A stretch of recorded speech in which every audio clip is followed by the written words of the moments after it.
ये चैप्टर तो पढ़ रहे हैं हम लोग, कुछ समझ में आ रहा है, बट मेरा एक डाउट अटक रहा है। पहले सीड आया या प्लांट? मुझे तो ऐसा ही लगता है कि पहले सीड आया है। पर कैसे?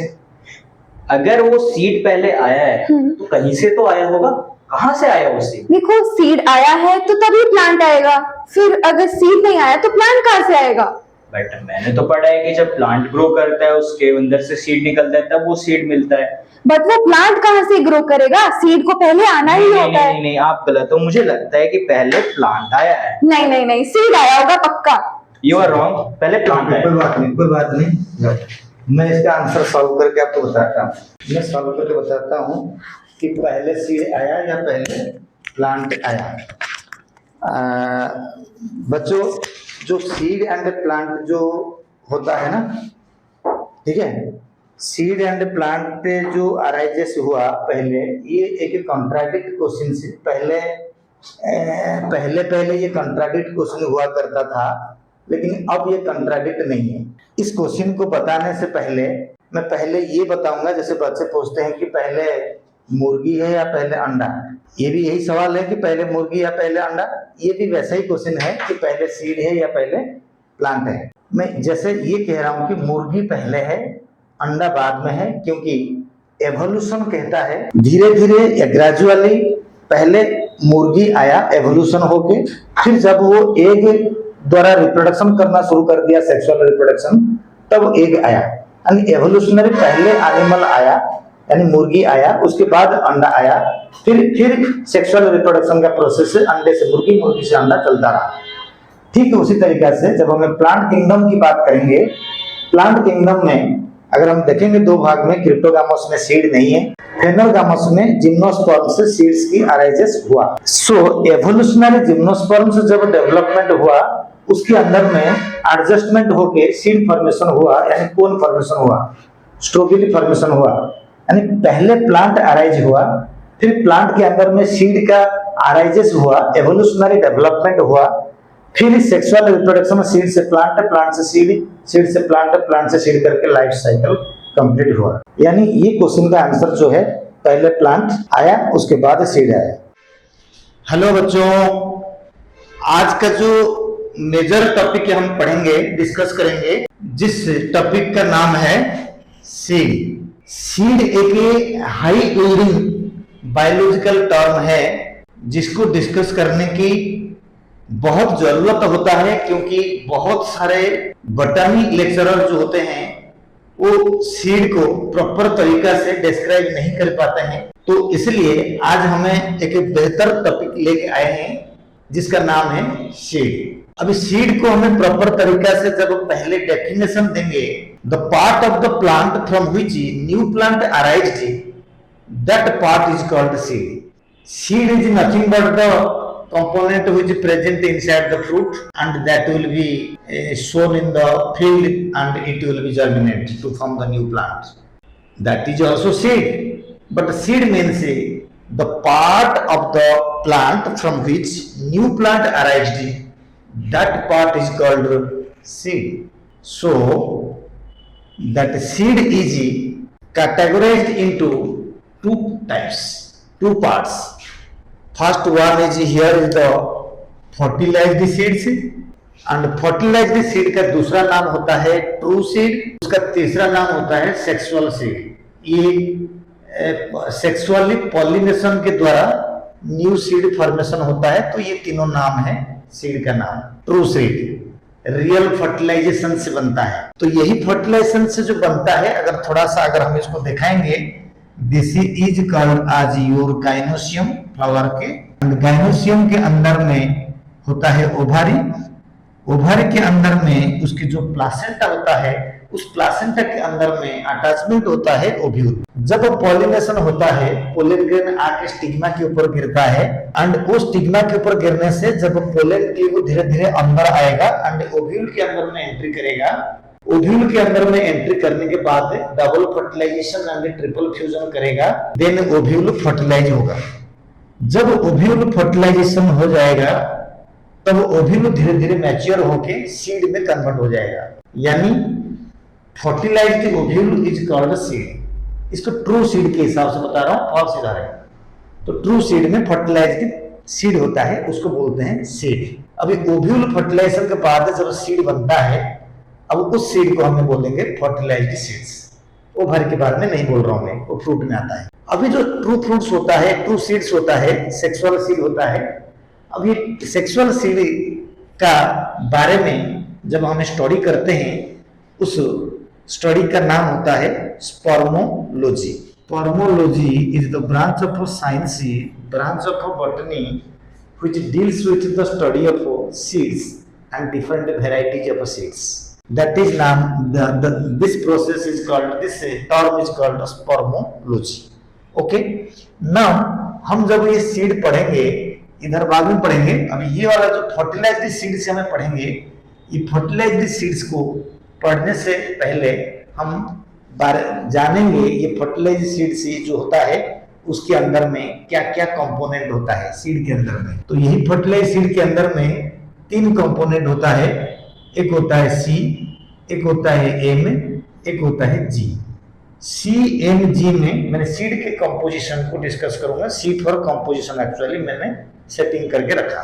सी composition of the seed. Generally हमको पता होता है कि सीड के अंदर में 3-4 कंपोनेंट होता है। अगर मैं पहले बताऊं तो सीड के अंदर में जो बाहर हिस्सा होता है उसको बोलते हैं सीड कोट। अगर हम कंपोजिशन की बात करेंगे, कंपोजिशन के अंदर में पहला होता है सीड कोट, दूसरा होता है कोटिलेडन, तीसरा होता है एंडोस्पर्म।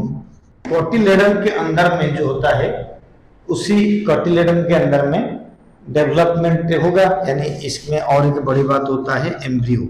एम्ब्रियो के अंदर में प्रेजेंट हो जाएंगे रेडिकल एंड प्लीम्यूल। रेडिकल जो होगा रूट बनेगा, प्लीम्यूल जो होगा शूट बनेगा। तो यानी कंपोजिशन ऑफ सीड में यही पार्ट होता है। क्या बोलते हैं इसका? Seed coat, cotyledon, endosperm and embryo. ये जो बोला मैंने 3-4 बोला, ये है एम्ब्रियो के अंदर में प्लीम्यूल एंड रेडिकल प्रेजेंट होंगे, वहां से रूट एंड शूट बनेगा। रूट रेडिकल से, शूट प्लीम्यूल से बनेगा। अब सवाल यहाँ आता है घूम फिर के, जो कंपोजिशन होता है उसको हमें डायग्रामेटिकली डिस्कस करेंगे। मोनोकोट एंड डाइकोट सीड के अंदर में कैसा कैसा सिस्टम रहता है। कोट होता है, इसको मैं बाद में डिस्कस करूंगा, पहले ट्रू सीड को इधर करता हूं। अभी ये जो सीड होता है ये 2 प्रकार के होते हैं, monocot seed and dicot seeds. Composition के अंदर में हम ये 2 चीज रखेंगे, मोनोकोट एंड डाइकोट सीड। लेकिन मोनोकोट सीड को अगर हमें डिस्कस करेंगे तो हमको डायग्राम बनाना जरूरी है। तो मोनोकोट मतलब सिंगल सीडेड होगा। तो ये जो डायग्राम हम बनाएंगे मोनोकोट सीड के अंदर में, आउटर लेयर सीड कोट कहते हैं इसको। एंड इसके बाद अगर हम इसके डिवाइड कर देंगे एंडोस्पर्म एंड एम्ब्रियो के बारे में, तो these are called the nuclear endosperm, cellular endosperm. इसके पास सेलुलर एंडोस्पर्म होता है, सीरियल्स होता है ये होते हैं एंडोस्पर्म। अब ध्यान रखना, ये जो एंडोस्पर्म मैंने डॉट डॉट लगाया, एंडोस्पर्म को मोनोकोट का तो जनरली एंडोस्पर्म होता है, एंड मोनोकोट के जो एंडोस्पर्म होता है वहां पर न्यूट्रिशन स्टोर होता है। तो एक स्पेशल मोनोकोट होता है जिसका नाम होता है सीरियल्स।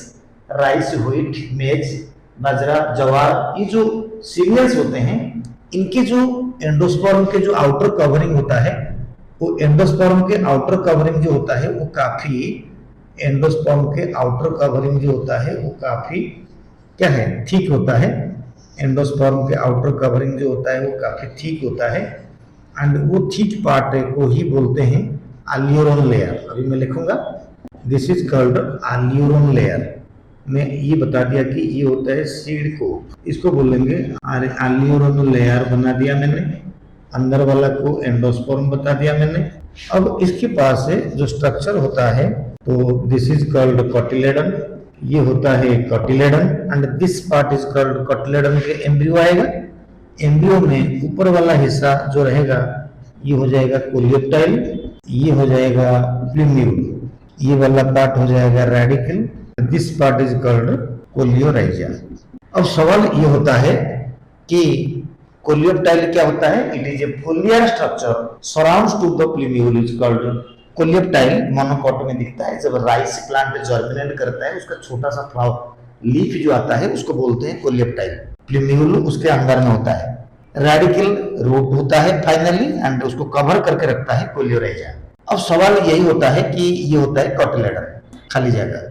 जब जब एंडोस्पर्म का हाइड्रोलाइसिस होता है, एंडोस्पर्म हाइड्रोलाइसिस होने के बाद ये जो लेयर होता है एल्यूरम लेयर, वो एनर्जी हाइड्रोलाइसिस होके न्यूट्रिशन प्रोवाइड करता है, एंड वो न्यूट्रिशन के द्वारा एम्ब्रियो एक्टिवेटेड होके जर्मिनेट हो जाता है, जिसको हमें सीड जर्मिनेशन कहते हैं। इस सीड जर्मिनेशन एपीजेल हाइपोजेल का टॉपिक ये नहीं है, मैं सिर्फ सीड पढ़ा रहा हूँ। तो ये होता है हमारा मोनोकोट सीड जो सिलेबस में है, इसको आप लिख लो, मैं मिटा दूंगा। फिर मैं थोड़ा डाइकोट सीड के बारे में डिस्कस करूंगा, क्योंकि उधर का बाद में डिस्कस करेंगे। ओके, तो ये जो हो गया हमारे मोनोकोट एंड डाइकोट सीड के बारे में। तो डाइकोट सीड्स को हमें जनरली डिस्कस हमें ऐसे करेंगे कि इसके पास 2 कटिलेडन होंगे, इनकी जो जर्मिनेशन होगा इनकी 2 कटिलेडन होंगे, तो इसमें 2 साइड अलग अलग हो जाएंगे। उसी सीड को अगर हम तोड़ेंगे तो 2 पार्ट भी हो जाएगा। जब जर्मिनेट करेगा वो 2 लीफ बन के जर्मिनेट करता है। इसके अंदर में भी प्लूम्यूल होगा, इसके अंदर में भी रेडिकल होगा। अगर इसको थोड़ा अगर हमें ऐसे डिस्कस कर लेंगे तो ये होता है एम्ब्रियोनल एक्सिस, ये होता है रेड कैप, ये होता है कोटिलेडन, इनको हम बोलेंगे, ये नाम होता है कोटिलेडन, इसको बोलेंगे ये सूट, सूट मतलब डाइकोट में प्लूम्यूल से बना सूट, ये हो जाएगा root. This is called embryonal axis, embryonal axis, embryonal axis, इसको बोलेंगे एम्ब्रियोनल एक्सिस। इस तरीका से डाइकोट एंड मोनोकोट सीड के अंदर में कंपोजिशन यही है। कंपोजिशन का मतलब उसके अंदर में चारों चीज मैंने जो बताया था वही सीड के अंदर में होता है, मैंने ये बताया कंपोजिशन। अभी बताएंगे मैच्योरेशन ऑफ द सीड के बारे में। जब टॉपिक होता है तो सीड के मैच्योरेशन कैसे होता है ना, जब जब सीड फ्रूट से डेवलपमेंट होता है, जब जब सीड से फ्रूट से निकलता है, जब फ्रूट से निकलता है उसके अंदर में पानी करीब करीब मॉइस्चर 70% के आसपास होता है, किसमें ज्यादा किसमें कम। मगर जब हमको सीड को नेक्स्ट सीजन के लिए स्टोर करके रखना होता है तब हमको थोड़ा सुखाना पड़ता है, ताकि उसके अंदर का मॉइस्चर कंटेंट कम हो जाए।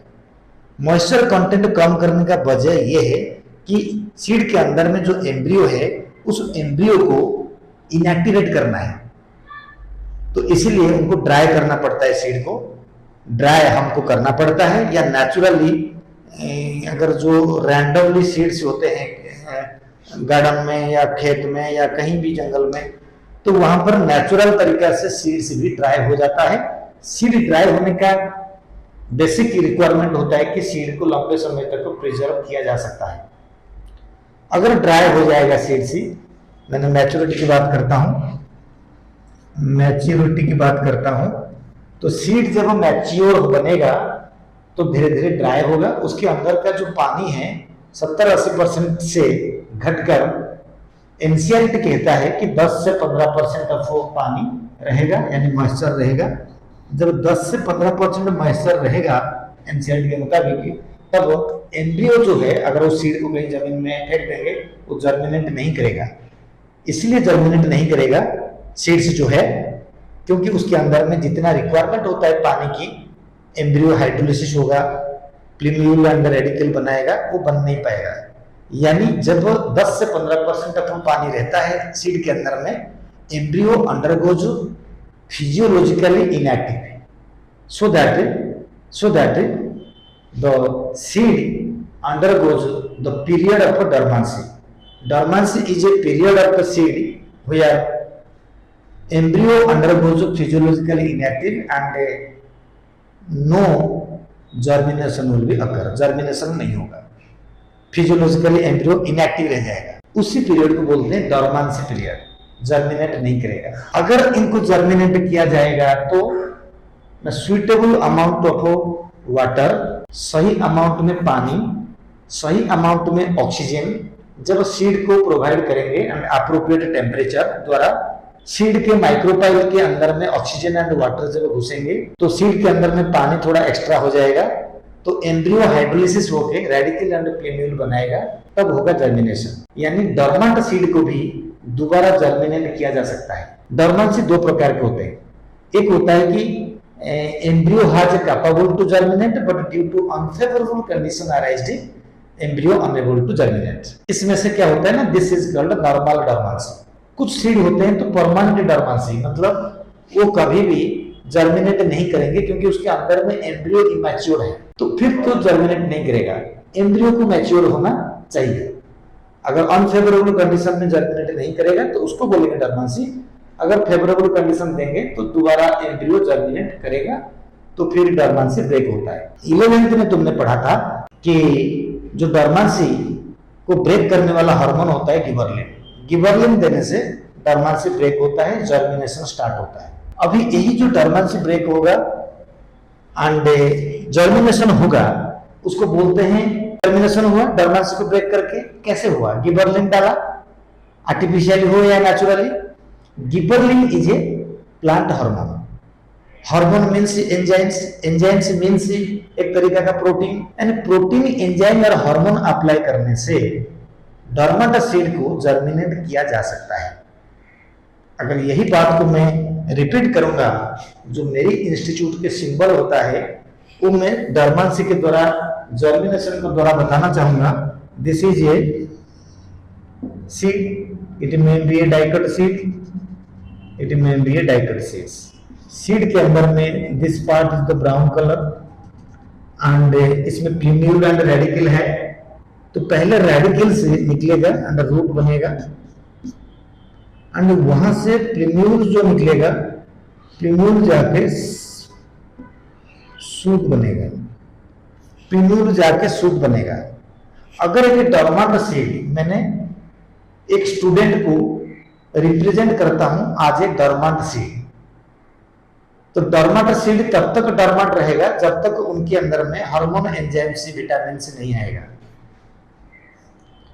तो जब उनको सही अप्रोप्रिएट एंजाइम हार्मोन यानी सही टेक्निक, सही नॉलेज अगर टीचर से मिलेगा तो वो बच्चा पढ़ेगा, फिर डोरमेंट सीड फिर धीरे धीरे एक्सप्लोर करेगा। जिस तरीका से सीड के अंदर में एंजाइम डालने से सीड जर्मिनेट करता है, ठीक उसी तरीका से डोरमेंट सीड जर्मिनेट करता है। ठीक उसी तरीका से नहीं पढ़ने वाला बच्चा को प्रॉपर गाइड मिल जाएगा तो वो पढ़ लेगा। उसको मैंने रिप्रेजेंट किया था germinate the dormant, germinate the dormant.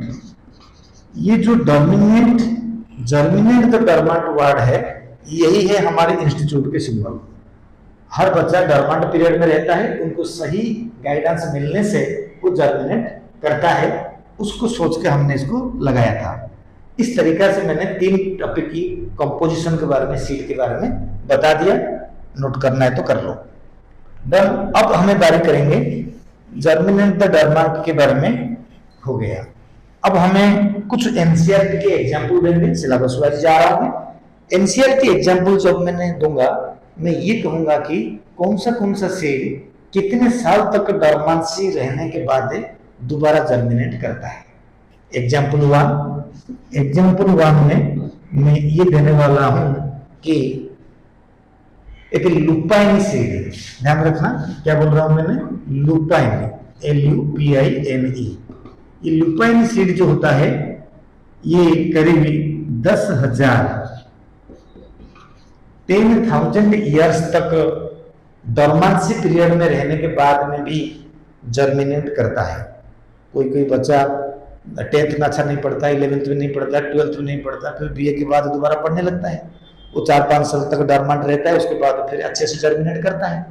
ठीक उसी तरीके से लुपाइन एक ऐसा सीड है और हर दाल से थोड़ा बड़े बड़े दाना जैसा होता है एंड येलो कलर का, प्योर येलो कलर का होता है, तो उसको बोलते हैं लुपाइन। लुपाइन सीड जो होता है 10,000 साल तक डोरमेंसी रहने के बाद दोबारा जर्मिनेट करता है, कैपेबल रखता है। पहला एग्जाम्पल। दूसरा एग्जाम्पल होता है डेट पाम। डेट पाम को तुम लोग बोलते हो खजूर। डेट पाम करीब 2000 साल तक डोरमेंसी पीरियड में रहने के बाद में भी दोबारा जर्मिनेट करता है।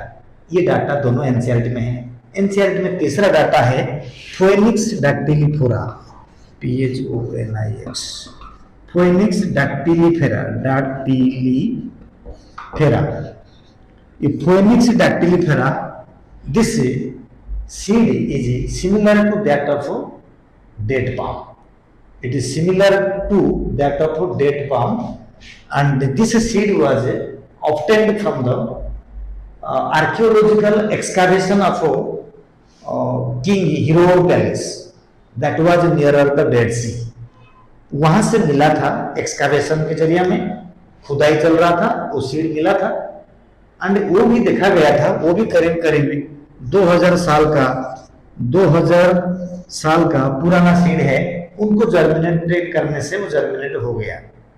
तो ये 3 एग्जाम्पल के अलावा हमारे डेली लाइफ में जितने भी सीड्स होते हैं 2 साल 4 साल 5 साल तक भी वो डॉर्मेंसी पीरियड में हम रख सकते हैं। जैसे एग्जाम्पल दे रहा हूँ, किसी के घर पे जो व्हीट्स हो रहा होगा, राइस हो रहा होगा, इनको हमें दूसरे तीसरे सेशन के लिए प्रिजर्व करके रखने के लिए ड्राई करके रख लेते हैं सही जगह पे जहाँ पर बारिश ना हो एंड टेम्परेचर काफी ज्यादा हो, कम ना हो, तो उस कंडीशन पे अगर हम रखेंगे तो वो जर्मिनेट नहीं करेगा, लंबे समय तक डॉर्मेंसी रहेगा। तो हमें फूड को, सीड को प्रिजर्व करने के लिए सीड को डॉर्मेंसी पीरियड में डाल देते हैं, अनफेवरेबल कंडीशन देके, तो फिर लंबे समय तक डॉर्मेंसी पीरियड में रहता है एंड बाद में जब सुइटेबल कंडीशन आएगा तब जर्मिनेट करेगा। ये हो गया हमारे एग्जाम्पल ऑफ डॉर्मेंसी के बारे में। अब मैं सिस्टम जो बनाएंगे, तो ये जो हमारे पास जो सीड था, फर्टिलाइज्ड सीड था, अभी ये फर्टिलाइज्ड सीड से 2 प्रकार के होंगे, उसको मैं डिस्कस करूंगा। एक सेकेंड, फर्टिलाइज्ड सीड से 2 प्रकार के होंगे, ठीक है, ओके। फर्टिलाइज्ड सीड से 2 प्रकार के होंगे, उनको डिस्कस करेंगे। कैसे करेंगे ये फर्टिलाइज्ड 2 प्रकार के? मैं ये फर्टिलाइज्ड सीड, ए पे सीड लिखा मैंने, फर्टिलाइज्ड सीड से 2 प्रकार का है। कैसे 2 प्रकार के होते हैं जरा ध्यान दो। मैंने लिखा, इसको कंपोज मैंने करा, मैंने कैटेगराइज मैंने करा, ये ऐसा किसी बुक्स में ऐसा नहीं लिखा होता है, क्योंकि इंडिया में कोई ढंग का ऑथर नहीं होते हैं बायोलॉजी को लिखने के लिए। ये बहुत बड़ी बात है। मैंने बोला ये वीडियो यूट्यूब में जाएगा, इंडिया में ढंग का बायोलॉजी ऑथर नहीं है। आगे मैं बोलना नहीं चाहता हूँ, मैं टॉपिक पढ़ाता हूँ, इंडिया में नहीं है। तो फर्टिलाइज्ड सीड का मतलब क्या होता है? ये फर्टिलाइज्ड सीड सीड के अंदर में 2 प्रकार के हैं। मैंने कंपोज करा, classify on the basis of formation. ये कैसे बना? On the basis of formation, and दोबारा क्लासिफाई हुआ on the basis of storage. Seed को स्टोरेज के रेस्पेक्ट में एंड फॉर्मेशन के रेस्पेक्ट में फर्टिलाइज्ड सीड को 2 भाग में डिवाइड कर दिया गया। जब 2 भाग में डिवाइड कर दिया गया, तो पहले मैंने करूंगा on the basis of formation. ये 2 प्रकार के होंगे, natural seed and synthetic seed. Natural seed and synthetic seed. बेटा नेचुरल सीड वो सीड होता है जो नेचुरल पॉलिनेशन द्वारा बनता है, फर्टिलाइजेशन होता है, वो भी सीड बनता है नेचुरल। इसका ड्रॉबैक होता है कि law of segregation of character होने का चांसेस बहुत रहता है, होता ही है, 100% मान लो। Law of segregation of character होने से होता क्या है ना, अगर कोई अच्छा प्रोडक्शन देने वाला प्लांट होता है, उसकी जो न्यू जनरेशन आएगा, नेक्स्ट जनरेशन आएगा, उसका प्रोडक्टिविटी के अंदर में हो सकता है किसी का और ज्यादा अच्छा हो सकता है किसी के पास और कम हो, यानी कैरेक्टर कुछ भी डेवलप हो सकता है। दैट इज कॉल्ड प्रोडक्टिविटी और that is called yielding varieties और यील्डिंग कैपेसिटी। नेचुरल सीड में यील्डिंग कम ज्यादा हो सकता है, यूनिफॉर्मिटी रहता है, पहली बात। और नेचुरल को कीड़ा खा जाते हैं। दूसरी बात, नेचुरल प्लांट के जरिए में जो होते हैं वो सीड से स्ट्रेस रेजिस्टेंट नहीं होंगे, खराब हो जाएगा, स्पॉइल हो जाएगा। तो नेचुरली जो नेचुरल प्रोसेस होता है वो अपनाता है। सिंथेटिक सीड हम हमारे चाहत के हिसाब से, हमारे डिजायरेबल सीड्स को बनाने के लिए साइंटिस्ट लोगों ने, प्लांट ब्रीडर ने synthetic pollen and high quality pollen को स्टिग्मा में डस्टिंग करवा के फिर स्टिग्मा को बटर पेपर द्वारा बांध के तो इनको प्रॉपर तरीका से जो है बनाते हैं, यानी प्रॉपर तरीका से जो बनाते हैं वो नया हाई क्वालिटी सीड बनता है। वो सीड पानी कम में बचेगा, ज्यादा में बचेगा, कीड़ा खाएगा नहीं, प्रोडक्टिविटी ज्यादा देगा। तो सिंथेटिक सीड ही हमारे आज की डेट में हॉर्टिकल्चर एग्रीकल्चर प्रोसेस में यूज होता है, जिसका न्यूट्रिशनल क्वालिटी भी बहुत ज़्यादा होता है, जिसका प्रोटीन क्वालिटी ज़्यादा होता है एंड जिसमें फैट कंटेंट ज़्यादा होता है। तो जो जो रिक्वायरमेंट है हमें सीड के अंदर में हमारे चाहत के हिसाब से हमें जेनेटिक इंजीनियरिंग के जरिए में सिंथेटिक सीड बनाते हैं और पोलन डस्टिंग आर्टिफिशियल तरीके से बनाते हैं, जो हाई क्वालिटी सीड लंबे समय तक मेंटेन होता है, कैरेक्टर लॉस नहीं होता। बहुत इंपॉर्टेंट है, एक रिसेंट टॉपिक है। अब on the basis of storage syllabus में है ये, हल्का हल्का उसका हेडिंग मैंने बनाया। On the basis of storage seeds को दो भाग में डिवाइड करते हैं, एक होता है ऑर्थोडॉक्स। देखो हो सकता है कि एनसीईआरटी में ना हो कि ऑर्थोडॉक्स वर्ड ना हो, लेकिन जरूर एक क्वेश्चन मार्क करके छोड़ा है कि जो सीड को स्टोरेज कर पाएंगे तो उसको क्या नाम बोलते हैं, ऐसे क्वेश्चन मार्क दिया होगा। तो उसका आंसर ये है ऑर्थोडॉक्स सीड, यानी जो सीड को हमें लंबे समय तक स्टोरेज कर पाएंगे उसको बोलेंगे ऑर्थोडॉक्स सीड। जिस सीड को हमें लंबे समय तक स्टोरेज नहीं कर पाएंगे उसको बोलेंगे रिकैल्सिट्रेंट सीड। रिकैल्सिट्रेंट सीड मेरा मतलब है the seed which can easily store that can be called as a orthodox seeds, but the seeds which cannot be stored ex situ और in situ, ex situ कहो ज्यादा सही रहेगा छोटे area में। the seeds which cannot be stored ex situ that is called recalcitrant seeds, but that which can be stored ex situ that is called orthodox seeds। तीन चार example ले लेंगे। ऑर्थोडॉक्स सीड्स जो स्टोर होने वाला seeds ही होता है उसको हमें लेग्यूम कहेंगे। क्या कहेंगे? लेग्यूम। लेग्यूम मतलब बीन मटर फटर जो भी है सब स्टोर हो जाता है, लेग्यूम। और लेग्यूम के बाद होता है लेग्यूम के बाद आता है ग्वाभा। ग्वाभा के बाद आता है हमारे पास है लेग्यूम, ग्वाभा, और एक तीसरा एग्जांपल होता है कैसियो।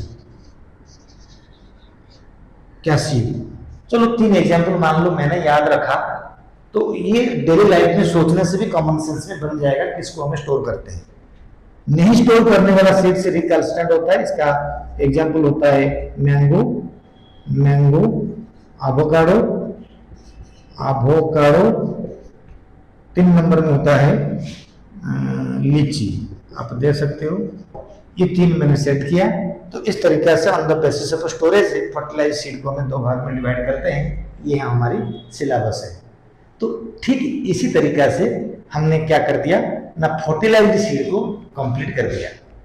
अभी हमें करेंगे ऑन फर्टिलाइज्ड सीड से पढ़ेंगे, जो अपोमेक्टिक सीड होगा उसको हमें बताएंगे। बच्चों हमने अभी थोड़ी देर पहले मैंने पढ़ा दिया, जो सीड था 2 प्रकार का था, फर्टिलाइज्ड एंड अनफर्टिलाइज्ड। अनफर्टिलाइज्ड अभी पढ़ाऊंगा। फर्टिलाइज्ड सीड के बारे में डिटेल्स मैंने डिस्क्राइब कर दिया। ये जो अनफर्टिलाइज्ड सीड्स को हम पढ़ेंगे, इधर से मैंने कंप्लीटली यही बात को इधर लिख देता हूं, फिर मैं उसको प्रॉपर तरीका से डिस्क्राइब करूंगा। अनफर्टिलाइज्ड सीड्स को इधर से मिटा के मैं पूरे टॉपिक बना देता हूं कि this is called unfertilised seeds. इसका दूसरा नाम जो होता है अपोमेक्टिक सीड, और इसका तीसरा नाम एसेक्सुअल सीड था। इसका तीसरा नाम था एसेक्सुअल सीड। तो इसमें हमें क्या करेंगे, हमें पढ़ेंगे अपोमेक्टिक सीड क्या है। ठीक है बच्चा, अभी जो अपोमेक्टिक सीड्स के बारे में हम पढ़ेंगे बेटा, ये जो अपोमेक्टिक वर्ड यानी अप्पो का मतलब होता है विदाउट, अप्पो का मतलब होता है विदाउट, मिक्टिक का मतलब होता है मिक्सिंग। तो इसका मतलब है without the mixing of gametes, without the pollinations The new seed is formed. The process is called apomictic seed. Without the union of gamete, the seed is formed is called apomictic seed. It means unfertilized seeds are called apomictic seed. Unfertilized. मैं एक बात और कह दूं, अगर किसी book में लिखा होगा कि without fertilization and without meiosis, वो डेफिनेशन पूरी तरह सच नहीं है, सही नहीं है, क्योंकि एपोमिक्टिक में कुछ एपोमिक्सिस ऐसे होता है, जैसे मैं आगे पढ़ाऊंगा एपोगैमी, जिसमें मेयोसिस होता है। बाकी सारे एपोमिक्टिक सीड में मेयोसिस नहीं होता, तो एक में तो होता है। तो इसलिए डेफिनेशन में यही पढ़ेंगे, the seed which is formed without fertilization is known as apomictic seed. ठीक है, अगर मेयोसिस नहीं होगा तो एपोगैमी वो अलग है। एपोगैमी एक पार्ट होगा, तो यानी किसी में मेयोसिस होता है, किसी में नहीं होता है, मैं अभी डिस्कस करूंगा। तो क्लियर है, without mixing of the gametes, that is without fertilization, the seed is formed, the process is called apomictic seed. ये जो एपोमिक्टिक सीड को पहली बार हॉकेल ने ये टर्म अराइज किया था। हॉकेल साइंटिस्ट, हॉकेल जो एपोमिक्स की टर्म को अराइज करा था, उसको प्रॉपरली डिस्क्राइब कर दिया था रिंकलर ने। रिंकलर इसको WRINKLER, रिंकलर ने डिस्कस कर दिया था एपोमिक्टिक सीड को प्रॉपर तरीका से। उसने बोला था कि फर्टिलाइजेशन के बिना जो सीड बनेगा उसको एपोमिक्टिक सीड कहेंगे।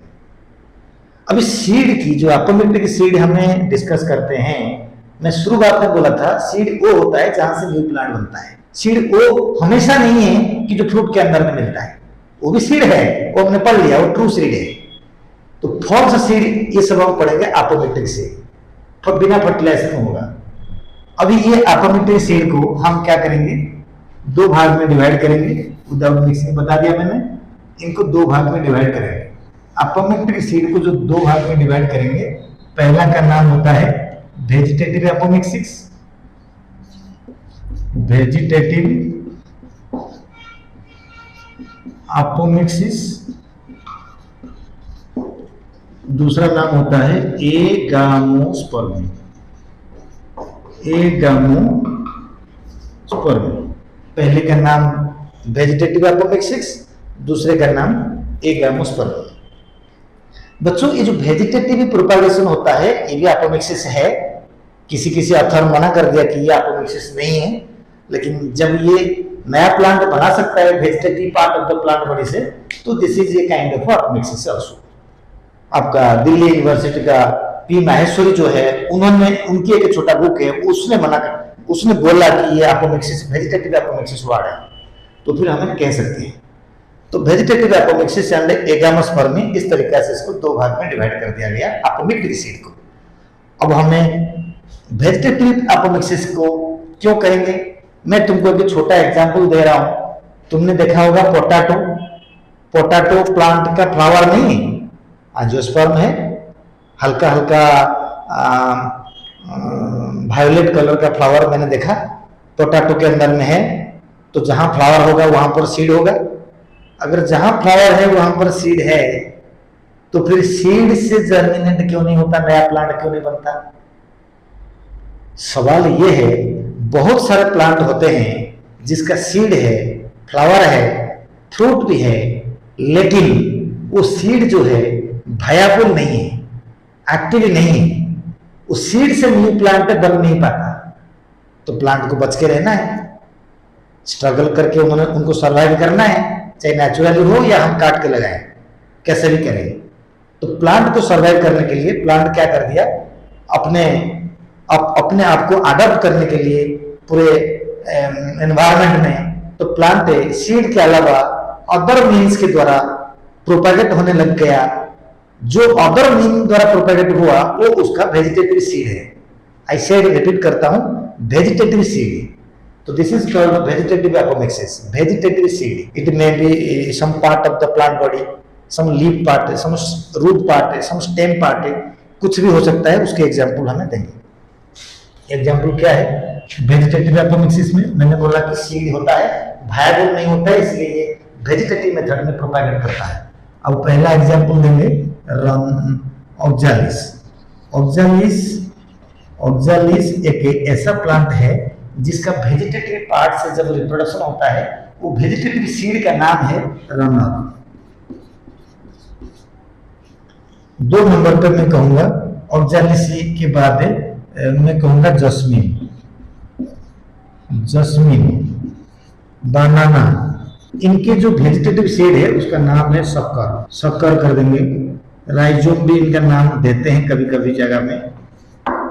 अब 3 नंबर में अगर हम देखेंगे कि एगेव, एगेव जो प्लांट होता है इसका वेजिटेटिव पार्ट होता है बल्बिल, बल्बिल। 4 नंबर में लिखूंगा ओनियन, गार्लिक। इन दोनों में जो रिप्रोडक्टिव पार्ट एक्चुअली उनका फ्लावर नहीं होता, सीड नहीं होता, उनका वेजिटेटिव सीड होता है बल्ब, बल्ब होता है। 5 नंबर पे देखोगे Eichhornia, Eichhornia, Eichhornia, pistia, pistia. इनकी जो सीड होता है वेजिटेटिव पार्ट, इसको बोलते हैं ऑफसेट, ऑफसेट। अगर कहीं पर देखा होगा तुमने जिंजर, जिंजर में आता है राइजोम, राइजोम आता है। बाकी ये पटाटो मैंने बोला ही नहीं है, उस बुक्स के हिसाब से बोल रहा हूं मैं। तो और भी कई सारे प्लांट बड़ी होते हैं जिसका लीफ से होता है, किसी का मॉडिफाइड स्टेम्स होता है, किसी का और किसी दूसरे पार्ट से बनता है। आपका आइपोमिया बटाटा शकरकंद का जो है उसके थोड़ा सा स्टेम लेके लगा देंगे, वो नया बन जाएगा। आलू को काट के लगा देंगे तो बन जाएगा, उसको आलू को बोलते हैं बॉड, बॉड, और उसको नॉच बोलते हैं, नॉच और बॉड्स, वहां से बन जाता है। तो कई एग्जांपल और एक्स्ट्रा आप जोड़ सकते हो जिसको बोलते हैं these are called the vegetative seed. Of course it is a seed because it produces new plants, but it is not the true seed, it is not the fertilizer seeds. Okay, these are the vegetative seeds or vegetative apomixis. I repeated, apomixis is a term, it was derived by the Haeckel, explained by the Rickler. It means without fertilization the seed is formed actually.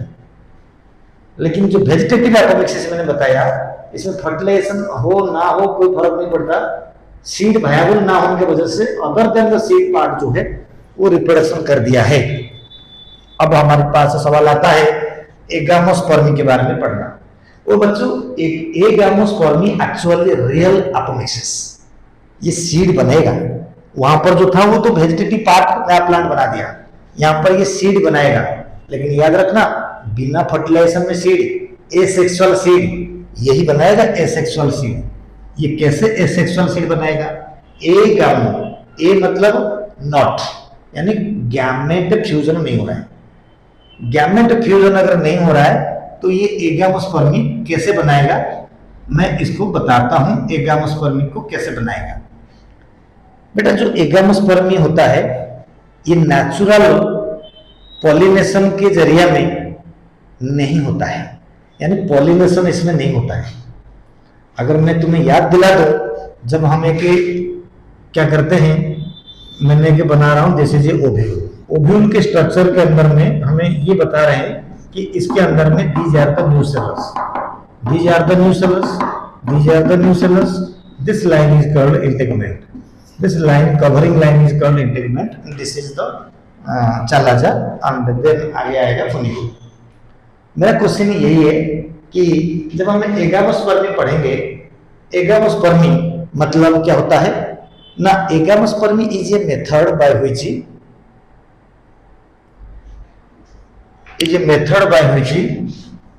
This is embryo sac, outside the embryo sac a seed coat is formed. Peculiarity देखो, peculiarity of the botany, बिना fertilization में seed coat बनेगा। Outside the embryo sac seed coat is formed, and inside the embryo sac embryo is developed without fertilization. This is called एगामोस्पर्मी, और real में अपोबैक्टिक seed यही actually है। Vegetative को मैंने अच्छा नोट्स बनाने के लिए सेटिंग करा, वो भी है। एगामोस्पर्मी रिपीट करता हूं, agamospermy without fertilization, outside the embryo sac seed coat is formed, inside the embryo sac embryo is formed. So without the fertilization, embryo formed inside the embryo sac, seed coat formed outside the embryo sac and forms seed. This is called apomictic seed.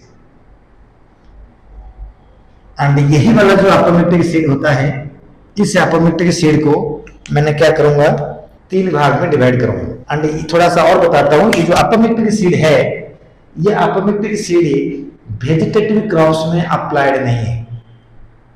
ये apomictic seed controlled by the dominant loci, LOCI, loci मतलब position of the gene. Dominant loci के अंदर में ये gene रहता है, apomictic gene, and वो control करता है डोमिनेंट लोकाई को। अब ये एपोमिक्टिक सीड नेचुरल पॉलिनेशन में भी, नेचुरल पॉलिनेशन इसके अंदर में होता नहीं है, एंड नॉर्मल तरीका से इसके अंदर का जो सेल होते हैं, न्यू सेल्स इंटेगमेंट, ये नया सीड बन जाते हैं अपना, बिना फर्टिलाइजेशन में। बिना फर्टिलाइजेशन में तो कंपल्सरी बनेगा ही एपोमिक्टिक सीड। म्यूसिस कभी कभी हो जाता है एक जगह पे, आपको मैं बताता हूं। अभी जो एगामोस्पर्मी था, अभी ये एगामोस्पर्मी 3 भाग में डिवाइड करते हैं। एगामोस्पर्मी बिना फर्टिलाइजेशन पे हो रहा है, 4-5 बार बोल दिया। अब जो मैंने ये बोल रहा हूं एगामोस्पर्मी, ये एगामोस्पर्मी को हमने 3 भाग में डिवाइड करते हैं। एगामोस्पर्मी को 3 भाग में कैसे डिवाइड करेंगे? एगामोस्पर्मी को पहला भाग होता है पॉलीएम्ब्रियोनी, पॉलीएम्ब्रियोनी पहला भाग होता है पॉलीएम्ब्रियोनी। पॉलीएम्ब्रियोनी मतलब क्या होता है? पॉलीएम्ब्रियोन का मतलब बताता हूं। दूसरा भाग होता है रेकरेंट अपोमिक्सिस, रेकरेंट अपोमिक्सिस। तीसरा नाम होता है नॉन रेकरेंट अपोमिक्सिस, अपोमिक्सिस। इस 3 टॉपिक में मैं चैप्टर क्लोज कर दूंगा सीड का। अब पहले बताऊंगा पॉलीएम्ब्रियोनी। बेटा पॉली मीन्स मेनी, एम्ब्रियोनी का मतलब number of embryo is found. More than one embryo if found inside the ovule, the process is called polyembryony. तो एम्ब्रियो मेनी बना, तो एम्ब्रियो अगर मैनी बनेगा, बेटा एम्ब्रियो बनेगा तब तो सीड होगा ना। तो जो सीड होगा उसके अंदर में एम्ब्रियो बहुत ज्यादा है। अगर एम्ब्रियो बहुत ज्यादा है तो उसके बाद सीड बनेगा बिना फर्टिलाइजेशन में। पॉलीएम्ब्रियन भी बिना फर्टिलाइजेशन में होना चाहिए, होता भी है। अगर देखा गया, बारीक से कह रहा हूं, ध्यान से समझो। पहले हमारा टॉपिक है बिना फर्टिलाइजेशन, मैं थोड़ा सा फर्टिलाइजेशन यहां पर बताऊंगा कैसे ना। Polyembryony actually generally observed in gymnosperm. Angiosperm हमारा टॉपिक तो चल रहा है, sexual reproduction of flowering plant का ये लास्ट है। मगर मैं कह रहा हूं कि ये जो पॉलीएम्ब्रियोनी है, ये पॉलीएम्ब्रियोनी जनरली सारे जिम्नोस्पर्म में ही होता है।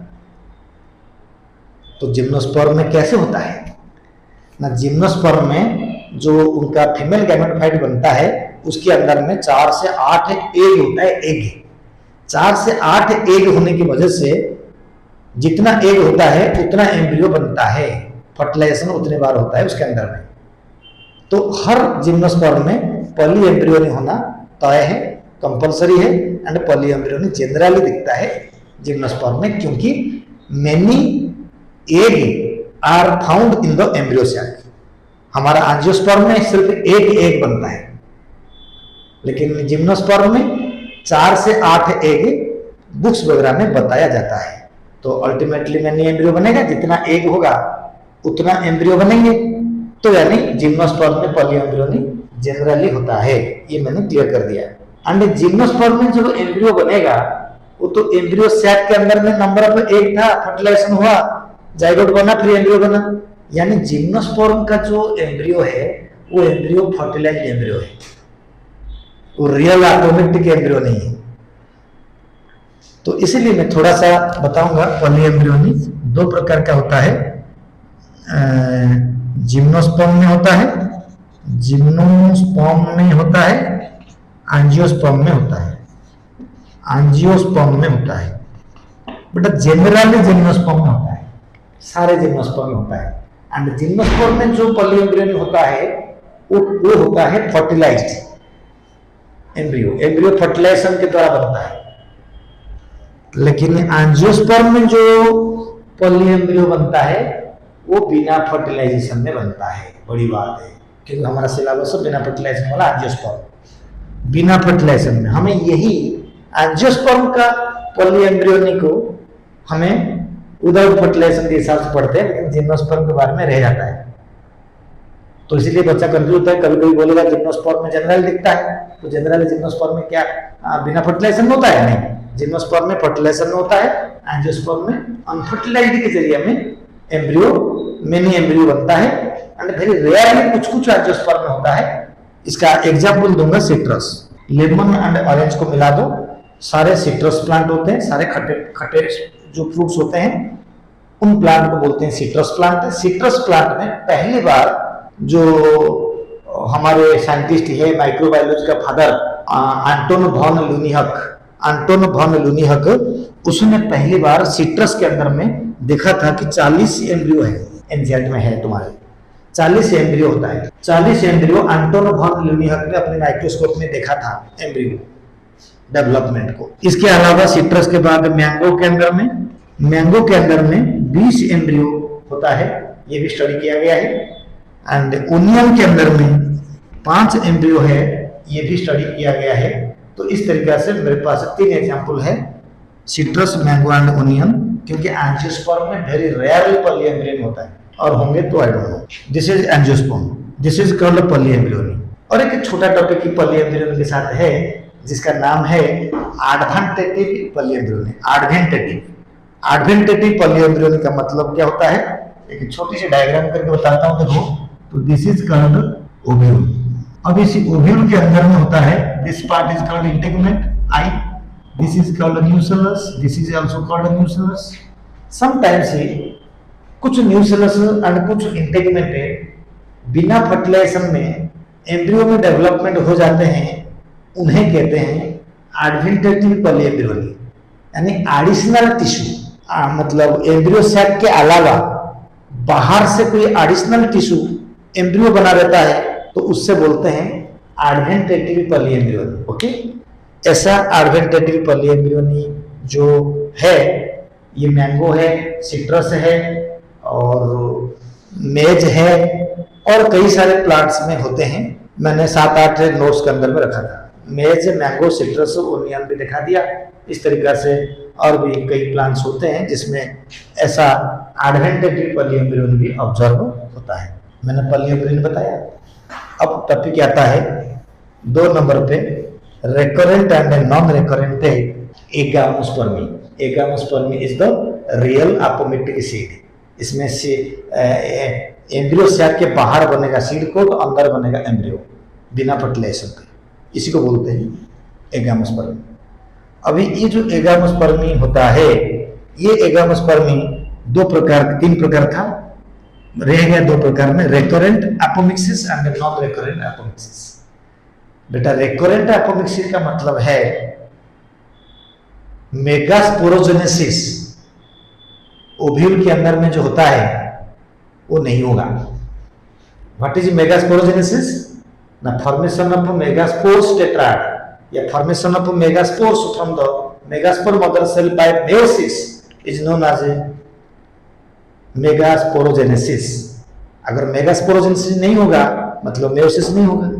यानी रियल में जो मेयोसिस नहीं होता है वो रेकरेंट एपोमिक्सिस में होता है। तो अगर नहीं होगा मेयोसिस, ये 2 प्रकार के होंगे, एक होगा डिप्लोस्पोरी, एक होगा डिप्लोस्पोरी, एक होगा अपोस्पोरी। कंफ्यूज नहीं होगा, अपोस्पोरी। एक होगा डिप्लोस्पोरी, एक होगा अपोस्पोरी। ये डिप्लोस्पोरी अपोस्पोरी कैसे मतलब है? मान लो ये होता है ओव्यूल, ये होता है ओव्यूल का, this part is called nucellus, this is called nucellus, this is nucellus, क्योंकि this is called nucellus and this is called integument.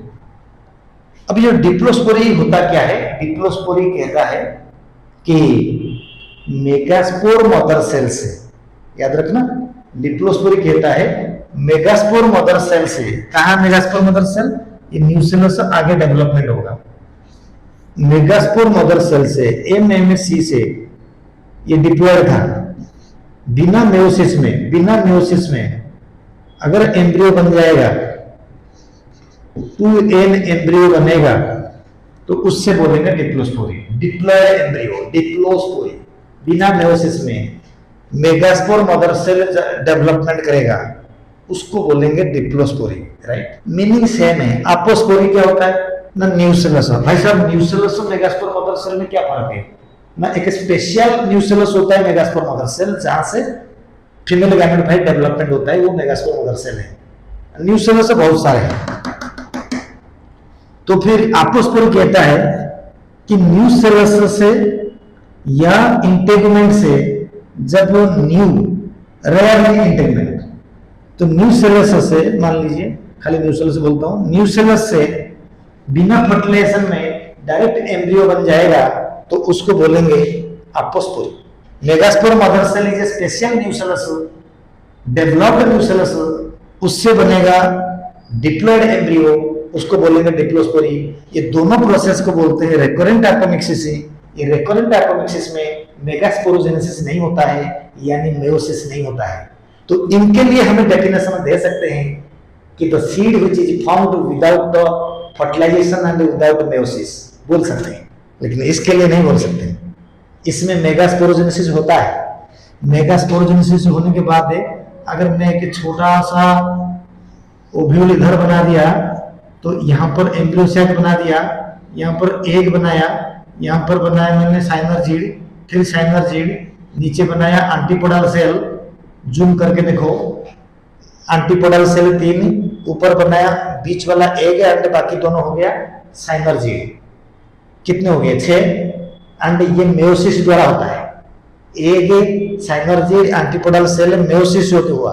तो नॉन रिकरेंट एपोमिक्सिस मतलब meiosis of megaspore mother cell to form the embryo sac, and inside the embryo sac एक egg, 2 साइनरजीड, 3 antipodal cell है, and ये सारे haploid होते हैं। ये haploid cells without fertilisation में जब वो डायरेक्ट एम्ब्रियो बना देगा, it develops into the haploid embryo. कौन सा embryo? An, haploid embryo. Haploid embryo का मतलब होता है वन सेट ऑफ क्रोमोसोम उसमें है, उसमें से कैरेक्टर थोड़ा कमजोर हो जाएगा, हैप्लॉइड एम्ब्रियो बनेगा। प्लांट में आधा कैरेक्टर रहेगा, कभी कभी प्लांट स्टेराइल हो जाएगा। इसका सिग्निफिकेंट हमें क्रोमोसोम स्टडी और म्यूटेशन स्टडी करने के लिए यूज करते हैं।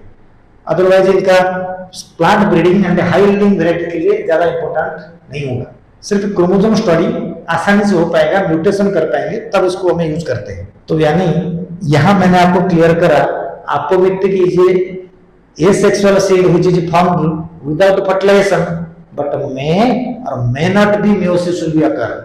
May be meiosis occur in the recurrent apomixis, but in non-recurrent apomixis haploid embryo formed, that is formed without fertilization but has meiosis. इसमें meiosis होता है। इस तरीका से हमने जो एगामोस्पर्मी को डिस्कस करा, तो उसको हमें टेक्निकली क्वेश्चन आया था, अगर गैमेटोफाइट की प्लांट है, गैमेटोफाइट की प्लांट है, गैमेटोफाइट की प्लांट है, जब स्पोरोफाइट की प्लांट में चेंज होगा, इसको बोलेंगे अपोगैमी। अपोगैमी स्पोरोफाइट की प्लांट है, जब वो गैमेटोफाइट में चेंज होगा, इसको बोलेंगे अपोस्पोरी।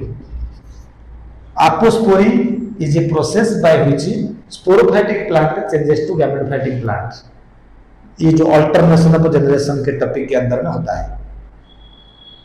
तो अपोगैमी में gametophytic plant sporophytic plant, apospory में स्पोरोफाइटिक प्लांट गैमेटोफाइटिक प्लांट में डेवलपमेंट होता है। इस तरीका से मैंने तुम्हारे जो सीड वाला टॉपिक को पूरा किया। All the best.